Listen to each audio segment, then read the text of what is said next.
I guess it is said like that because infidelity is in the Decalogue, highlighted as one of the 10 commandments. Infidelity is serious business.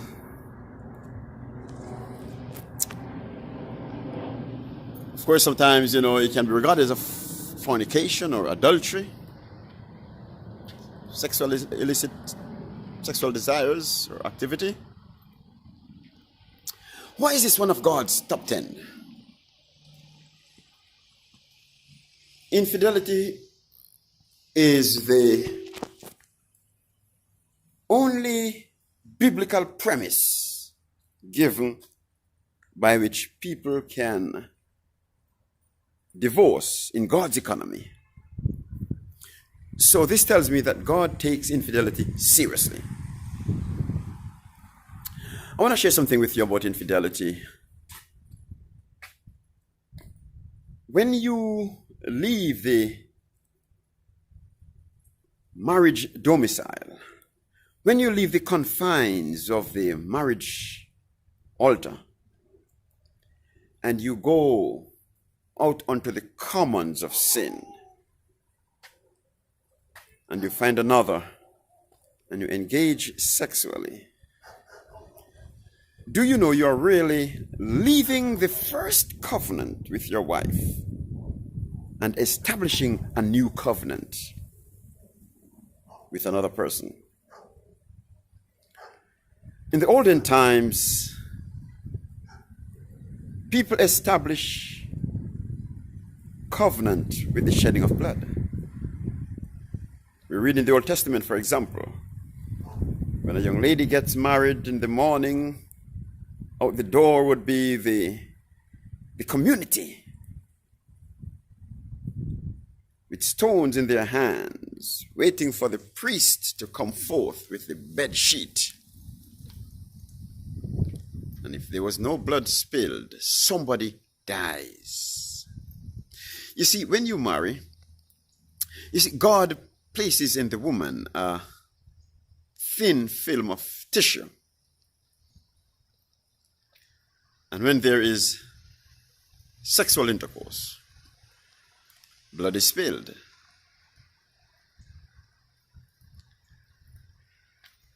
And so that ratifies a covenant, the covenant of marriage. But when you leave that sanctified circle of marriage and you go out and you have sexual relationship with another person, you really establish a new covenant. And so God takes infidelity seriously. So if you're married, it is sometimes considered a trivial matter to see another woman, especially for the man, because in many cases, infidelity for the woman is more emotionally devastating, in many cases, than for the man. For the man, sometimes infidelity is just a matter of releasing his sexual desire, giving vent to his pent-up emotion, giving release to his sexual urges. He may even come home and say, well, honey, I'm not leaving you. You're special to me. You're number one. I will never trade you for another. But I'm just having fun. That's okay. Nothing is wrong with that.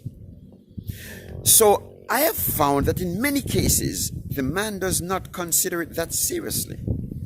For to him, it is more of a physical act than an emotional act. He may even contend, there's no emotional connection between me and that woman. I don't love her. But for the woman, it is deeply emotional. As a matter of fact, many women will tell you that infidelity for them is worse than rape. When you think of the far-reaching implications of infidelity, which of course in many times leads to divorce and the breakup of a family. If you have children, for example, infidelity or divorce can severely impact their lives. Severely. The daughter or the son may grow up not being able to trust anybody because they saw mom and dad who once trusted each other. And now they have proven unfaithful to their vows. If mommy and daddy can leave each other, can be unfaithful, then who else can I trust to be faithful? And I've seen cases where the daughter is never able even to hold a relationship because she cannot trust a man after seeing his dad being untrustworthy to her mama. It also affects boys. They may take a very scant view of women. They have a very scant view of women. Some may even see women now as a sex object. Okay, my dad did it. He's my role model. And you see, children learn from two things primarily. Children learn from observation and from participation. So if they observe dad, it doesn't matter what you say to them. They are learning from your example. And so the child is saying, Mom or Dad, what you do speaks so loudly, I cannot hear what you are saying. So you must consider, how is this affecting my children? And so it may seem as a trivial act for you men, but you must look long term when you think of running off with another, jumping ship, bolting. It is important to consider that infidelity is taken seriously by God. So if you have a wife or a husband, work on the relationship. There are 3 words that I recommend to people. These must be involved in your relationship. If these 3 words are not a part of your relationship in the way you treat each other, then your relationship becomes mediocre. And when your relationship is mediocre, then it's a fertile soil for infidelity. One person puts it this way, that all it takes for a thorn to grow is a broken sidewalk, or is a crack in the sidewalk. All that is required for a thorn to grow is a crack in the sidewalk. Don't leave any cracks in your relationship. So, celebrate each other. Make your relationship beautiful, so you don't feel like you're suffering from love and you are pushed into the arms of another.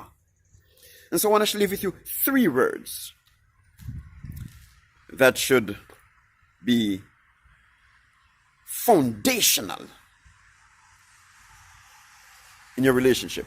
3 words, the 3 A's. Number 1, there should be admiration. Number 2, there should be affirmation. And number 3, there should be affection. Be affectionate, be the affectionate type. Don't be a cold stone transforming your home into a moral refrigerator. Be affectionate, be warm. Hug your wife, cuddle her sometimes. Walking on the street, hold her hands. It means a lot to her. As a matter of fact, sometimes it's not just a quickie, it's not just sex the woman is seeking, but affection. It's very crucial for her. It communicates to her that, hey, you're important to me. That's what you're saying to her. Affection. Also, admiration. Admire her. Admire her body. Tell her she's a superstar. When she dresses, just say, walk for me. And then you say to her, yes, you're classic. You're number 1. If I were to do it again, it would still be you. Admire and appreciate your husband too. Just remember this, that a man is goal-oriented. His career means a lot to him. So when he accomplishes a great job and reaches a great milestone on his job, don't treat it lightly. Say to him, wow, you did that. I know you were good, but I didn't know you were so good. Celebrate him. That's how you maintain marriage. You celebrate each other. Oh, well, others are not doing it. Oh. The success of your marriage is not hinged on what others are doing. It is hinged on the principle. Celebrate each other. Make a big thing of their small accomplishments. Don't be the one who likes to find fault and to blame. No. I say to singles sometimes, before you get married, keep both eyes open. But when you marry, shut one. That means you don't follow everything. The lapse in judgment. The simple mistakes. No, you leave those alone. The minor flaws. Forget those. Focus on the good things. The good things that he does in the marriage. And voice it to him. Don't be silent. Tell him that if you're to do it again, it would still be him. You know what a man desires most from a woman? Is for her to make him feel that he is her hero. Say to him, hey, I'm your greatest fan. Celebrate him. Do you think he's gonna trade you for another? When he feels that his ego is massaged by his wife? You see, a man has a fragile ego. Remember that. Don't break his ego by discouraging him. No. Oh, you should know better than that. I thought you were a better person. You're just like your dad. You forgetful, irresponsible. You're stubborn. You're recalcitrant. You're stiff-necked. Those are not words to say to your spouse. No. He may not be perfect. Nobody's perfect. But forget his little flaws and make a big thing of his small accomplishments. Remember this. Sweeten his life. A teaspoon of honey attracts more bees than a barrel of vinegar. Don't be the bitter woman. Be the soft, gentle, sweet woman. Have that kind of a spirit, of a sweet personality. And he will always be attracted to you. So say to him, if I were to do it again, it would still be you. Oh, well, I don't have, and he doesn't do anything good for me to talk about. Well, if you look hard enough, you'll see some good. Yesterday, did he come home from work? Well, tell him, thanks for coming home. Find something good. Everybody has something good in them that you can admire. And remember this, you'll attract him more. You'll be more attractive to him when you admire him than when you despise him. Okay, so have a sweet personality. Admiration. What is marriage, by the way? Marriage is an institution where two people commit to love and care each other for a lifetime. That's what marriage is. Two people commit to love and care each other for a lifetime. So why is it then you slip into bitterness and abuse and fault finding and criticizing and contempt, stonewalling? Oh, okay, leave it alone, I don't want to talk about it. No, when you're in a marriage, you talk about things. You resolve issues. That's what marriage is about. Marriage, you're always resolving issues. That's why you're called the master of relationship. Because the master is always looking for an opportunity to repair the marriage. Don't be a disaster of marriage. That's what the people who don't want to resolve issues in their marriage, they're called disasters of marriage. But if you are the person who is always seeking to resolve issues, you are called the master of relationships, master of marriage. So remember, admiration. Another thing, affirmation. Validate him. Validate her. She does something well, don't just pass by and say, well, that's your duty. Not at all. It doesn't work that way. If you tell her how well she has done, she may do it again, because everybody likes to feel important. One of the things I normally say is that everybody, every day, is wearing an invisible sign. You know what it says? Please make me feel important today. It may be a small matter, but voice it to her that she has done a good job. You're wonderful. I know you were good, but I didn't know you were so good. So remember the 3 A's in every marriage that you must practice. If your marriage must transition from a mediocre marriage to a triumphant marriage, the 3 A's. First of all, admiration. Second, affirmation. And 4, affection.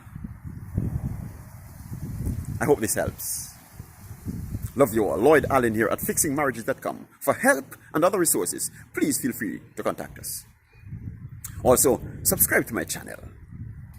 I would be delighted to have you as a subscriber. Like, comment, and share this video so others can reap the benefits as well. Love you all and hope to talk to you soon. Bye-bye.